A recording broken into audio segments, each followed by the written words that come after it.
Un jeune garçon est stupéfait de trouver une vieille dame à la jambe cassée, seule dans une maison apparemment abandonnée, et il se précipite à son secours. Jerry était fasciné par la maison de Mallory Street, avec ses fenêtres à volets et son toit en pente, ombragé par un énorme jacaranda ruisselant de mousse espagnole. Cette maison était la maison hantée par excellence. Tous les enfants du quartier voulaient y entrer, mais ils étaient tous trop effrayés. Comme tout le monde, Jerry passait toujours devant en courant. Un jour, Tommy Gianelli a mis Jerry au défi d'entrer et de prendre un selfie dans le salon.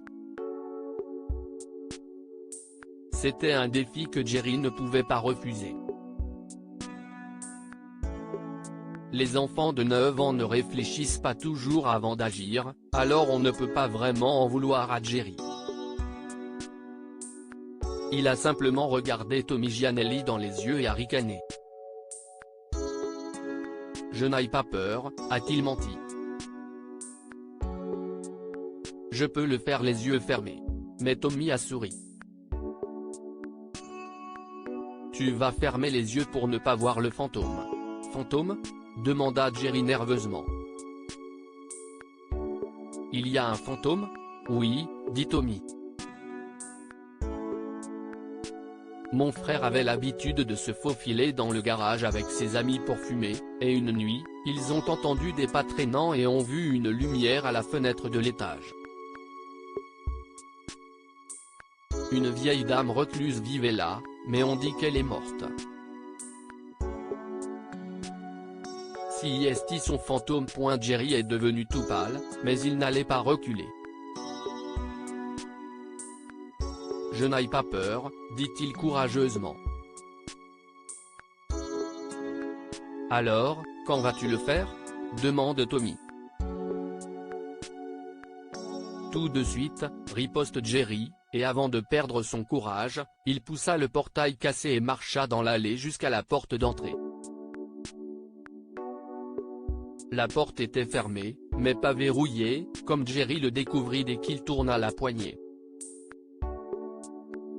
La porte s'ouvrit dans un cri sinistre et Jerry faillit tourner les talons et s'enfuir, mais Tommy se tenait près de la grille, prêt à crier poule mouillée et à dire à tous les autres enfants de l'école qu'il était effrayé. Il fallait qu'il aille jusqu'au bout.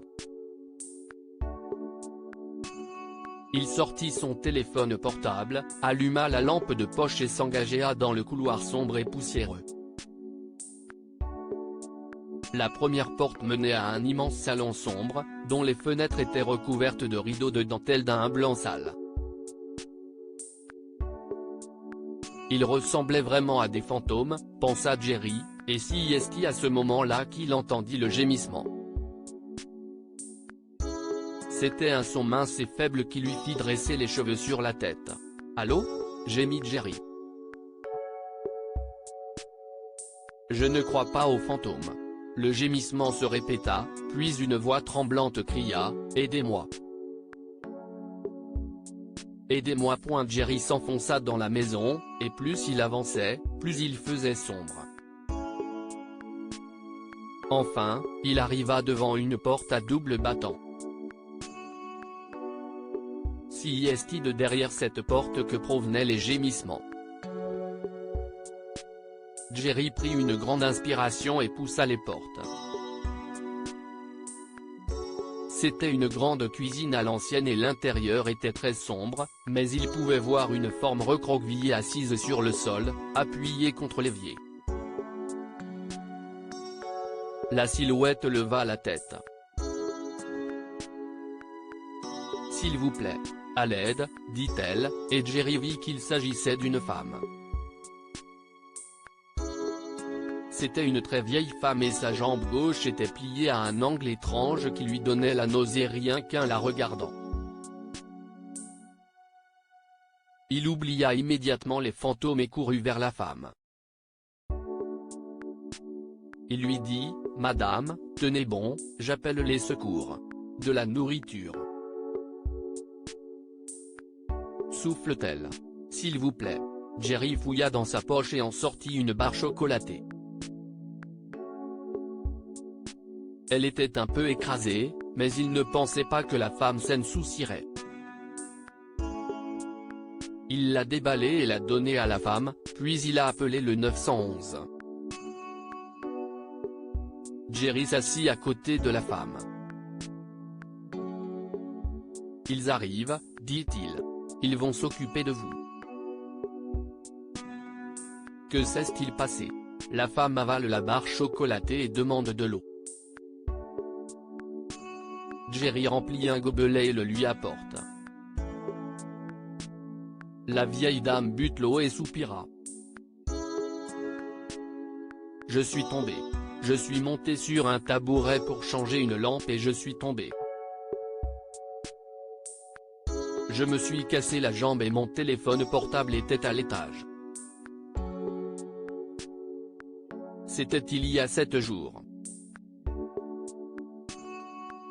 Je me suis forcé à remplir une bassine d'eau pour pouvoir boire, mais tout ce que j'avais à manger, c'était des biscuits, et je les ai mangés le premier jour.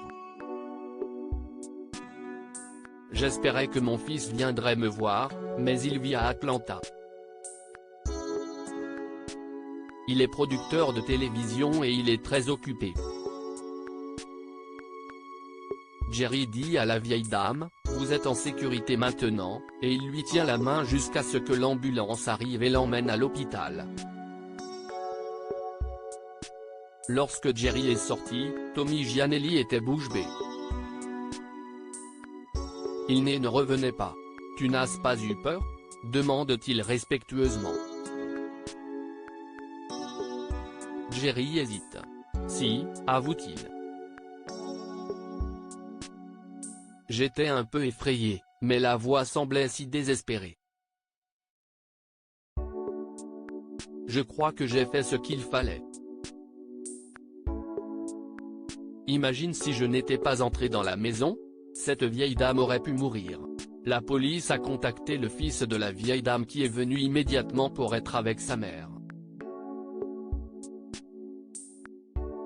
Il a insisté pour rencontrer Jerry et il a été tellement impressionné qu'il a décidé de faire un documentaire sur Jerry et le sauvetage de sa mère. Lire au ciel va vivre avec nous, un mari ramène une fille enceinte auprès de sa femme. Un garçon s'échappe de la maison de ses parents adoptifs en pleine nuit en laissant une note qui dit « Mon frère a besoin de moi ». Un homme trouve un chiot qui gémit près d'un puits et entend une voix grinçante provenant de celui-ci. Jerry est passé à la télévision et Tommy Giannelli a également été interviewé. Il était tout gonflé et disait que s'il n'avait pas défié Jerry, la vieille dame serait toujours là, mais tout le monde savait que Jerry était le véritable héros de l'heure. Que pouvons-nous apprendre de cette histoire? Le courage consiste à faire ce qu'il faut quand on a peur. Jerry a eu peur lorsqu'il a entendu les gémissements, mais il a quand même continué à enquêter.